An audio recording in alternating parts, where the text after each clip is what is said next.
મુખ્યમંત્રી ભૂપેન્દ્ર પટેલે ગાંધીનગર ખાતેથી જનગણના સંબંધી અદ્યતન વેબસાઇટ કરી લોન્ચ. નાગરિકો તેમના ડેટા સલામતીપૂર્વક રીતે સબમિટ કરી શકે તે હેતુથી પ્રથમ વખત સ્વગણતરીની સુવિધા કરાઈ ઉપલબ્ધ.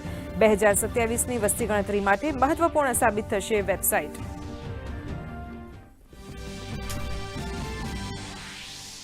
મુખ્યમંત્રી ભૂપેન્દ્ર પટેલે મંત્રીઓની ઓફિસની લીધી આકસ્મિક મુલાકાત. નાયબ મુખ્યમંત્રી હર્ષ સંઘવી, ઋષિકેશ પટેલ અને કુંવરજી બાવળિયાની ઓફિસની મુલાકાત લઈ કાર્યપદ્ધતિની મેળવી વિગતો.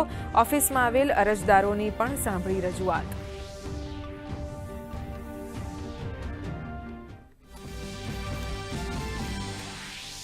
હર ઘર સ્વદેશી અભિયાનને મિશન મોડમાં લઈ જવાશે. નાયબ મુખ્યમંત્રી હર્ષ સંઘવીની અધ્યક્ષતામાં યોજાઈ મહત્વપૂર્ણ બેઠક.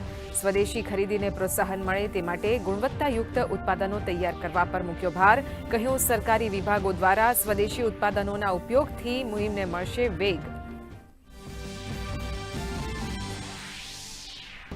આજથી રાજ્યમાં 300 કેન્દ્રો ઉપર ટેકાના ભાવે ખરીફ પાકોની ખરીદીની થઈ શરૂઆત. ખેડૂતોએ સરકારનો માન્યો આભાર.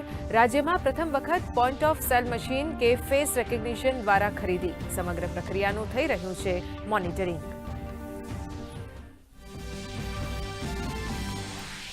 36 લાખ ખેડૂત સભ્યો, 18,000 ગ્રામ્ય સમિતિઓ સાથે અમૂલ બન્યું શ્વેત ક્રાંતિની જનેતા.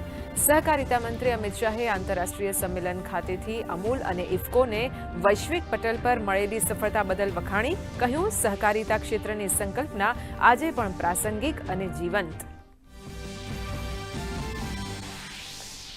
ગુજરાત બાદ હરિયાણામાંથી આતંકી ષડયંત્રનો પર્દાફાશ. એક આતંકીની ધરપકડ. 360 કિલોગ્રામ વિસ્ફોટક સામગ્રી, રાઇફલ્સ, મોટી સંખ્યામાં કારતૂસ સહિતનો જથ્થો જપ્ત. જમ્મુ કાશ્મીર અને હરિયાણા પોલીસ દ્વારા સર્ચ ઓપરેશન હજુ યથાવત.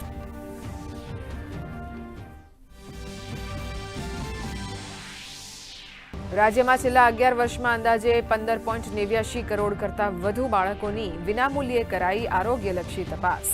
હૃદય, કિડની, લીવર ટ્રાન્સપ્લાન્ટ સહિતની સારવારનો સમાવેશ. આરોગ્ય મંત્રીએ કહ્યું, શાળા આરોગ્ય રાષ્ટ્રીય બાળ સ્વાસ્થ્ય કાર્યક્રમ અંતર્ગત ભવિષ્યની પેઢીને સશક્ત બનાવવાનો ઉદ્દેશ. વર્લ્ડ શૂટિંગ ચેમ્પિયનશિપની 25 metre men's rapid fire pistol કેટેગરીમાં આંતરરાષ્ટ્રીય સ્તરે ચમક્યું ભારતનું નામ. અનીશ ભાનવાલાએ રજત ચંદ્રક જીતી વધાર્યું દેશનું ગૌરવ.